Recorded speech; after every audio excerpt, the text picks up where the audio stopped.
1975 से 21 महीनों तक देश ने आपातकाल का दौर देखा था।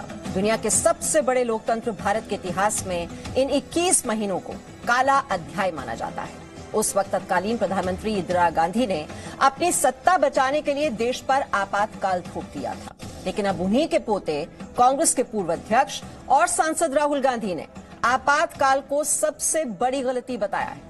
राहुल गांधी ने अपने पिता राजीव गांधी की हत्या पर भी बातचीत करते हुए उस वक्त की परिस्थितियों और अपनी मनोदशा पर कई खुलासे किए हैं।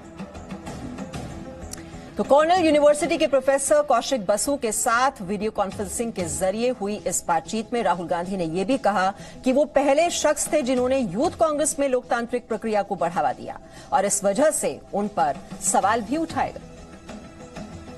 I'm the person who pushed elections in the youth organizations, pushed elections in the student organizations, got serious beating in the press for that.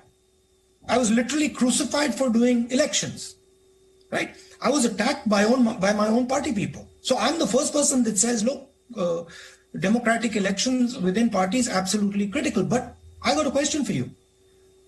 It's interesting to me that this question is not asked about any other party. Nobody asked the question, why is there no internal democracy in the BJP?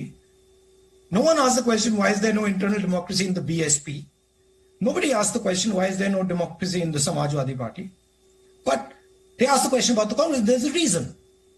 We are an ideological formation. We are an ideological party, and our ideology is the ideology of the Constitution.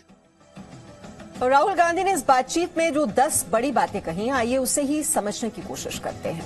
Rahul के मुताबिक इंदिरा गांधी का आपातकाल लगाना बड़ी भूल था। आज के हालात और आपातकाल में फर्क की भी उन्होंने बात कही। आरएसएस के लोग सभी संस्थाओं पर कब्जा कर रहे हैं। आज प्रेस की आजादी पर हमला हो रहा है। संवैधानिक संस्थाओं की निष्पक्षता खतरे में है। आंतरिक चुनाव की वकालत करने पर सवाल उठे, ये बात भी उन्होंने कही। दूसरी पार्टियों से आंतरिक लोकतंत्र पर सवाल क्यों नहीं होते? कांग्रेस विचारधारा से जुड़ी पार्टी है, इसलिए दरअसल सवाल होते हैं। पिता की हत्या को लेकर पहले से ही आशंका थी।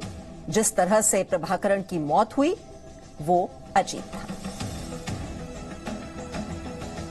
और राहुल का बयान अपने आप में कई विरोधाभास खड़े कर रहा है।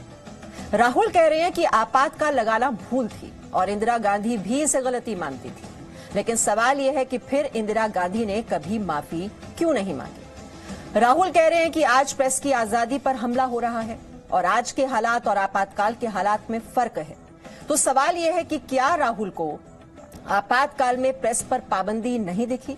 राहुल के मुताबिक संवैधानिक संस्थाओं की निष्पक्षता खतरे में है, लेकिन बड़ी बात यह है कि राहुल खुद हर संस्था पर सवाल क्यों उठाते हैं। राहुल ये भी कह रहे हैं कि आंतरिक चुनाव की वकालत करने पर उन्हें कांग्रेस में भी कटघरे में खड़ा किया गया। तो सवाल ये है कि क्या कांग्रेस नेताओं को पारदर्शिता में, ट्रांसपेरेंसी में यकीन नहीं है? राहुल ने यह भी कहा कि प्रभाकरण की मौत दर्दनाक थी, पर सवाल यह है कि क्या तमिलनाडु चुनाव की वजह से संवेदना दिखा रहे हैं राहुल गांधी? और अब राहुल गांधी के बयान पर सियासत भी शुरू हो गई है। एनसीपी और बीजेपी ने एक दूसरे पर पलटवार किया है। कांग्रेस नेता राहुल गांधी जी ने 45 साल बाद स्वीकारा कि इमरजेंसी का निर्णय एक गलत निर्णय था। कहीं ना कहीं कांग्रेस ने अपनी गलतियों को स्वीकारा है। दिल्ली के दंगे पे माफी मांगी।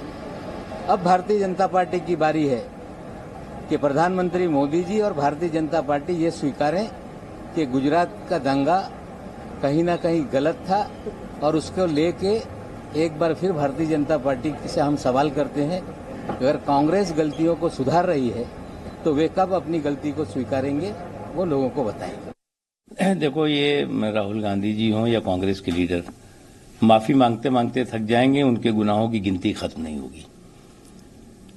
एक लंबी हर गुनाह की इनकी गली में एक ऐसा गुनाहों का और गलतियों का ढेर दिखाई पड़ेगा जिसका कि जिसको की माफी हो ही नहीं सकती। आप क्या 84 में जो सिख भाइयों का और बहनों का कत्लेआम हुआ था वो माफ करने लायक है?